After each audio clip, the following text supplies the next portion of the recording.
T20 ప్రపంచ cup 2024 టోర్నీని మాజీ champion Pakistan ఓటమితో ప్రారంభించింది. పసికూన అమెరికా చేతిలో అనూహ్య రీతిలో ఓటమి పాలైంది. సూపర్ ఓవర్ కు దారితీసిన ఈ మ్యాచ్ లో పాకిస్తాన్ అనవసర తప్పిదాలతో మూల్యం చెల్లించుకుంది. అయితే ఈ మ్యాచ్ లో పాకిస్తాన్ జట్టులోని విభేదాలు బయటపడ్డాయి. పాకిస్తాన్ ఆటగాళ్లు రెండు గ్రూపులుగా విడిపోయినట్లు స్పష్టమైంది. ముఖ్యంగా మహమ్మద్ అమీర్, బాబర్ అజాం మధ్య సఖ్యత లేనట్లు స్పష్టంగా అర్థమైంది. మ్యాచ్ మధ్యలో అమీర్ ఇచ్చిన సలహాను బాబర్ అజాం పట్టించుకోలేదు. అమెరికా బ్యాటింగ్ సందర్భంగా 15వ ఓవర్లో 4 పరుగుల ఇచ్చి వికెట్ తీసిన అమీర్ పేసర్లతోనే బౌలింగ్ చేయించాలని బాబర్ అజాం కు సూచించాడు. యుఎస్ఏ బ్యాటర్ జోన్స్ స్పిన్ ను బాగా ఆడుతున్నాడని, పేసర్లు అయితే అతన్ని కట్టడి చేయగలరని చెప్పాడు. కానీ ఈ సలహాను పట్టించుకొని బాబర్ అజాం షాదబ్ ఖాన్ తో బౌలింగ్ చేయించాడు. అతని బౌలింగ్ లో అమెరికా బ్యాటర్లు 11 పరుగులు పిండుకున్నాడు.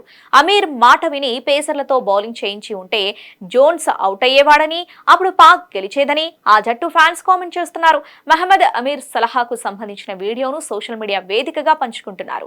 పాకిస్తాన్ ఆటగాళ్ల మధ్య సఖ్యత లేదని ఆరోపిస్తున్నారు.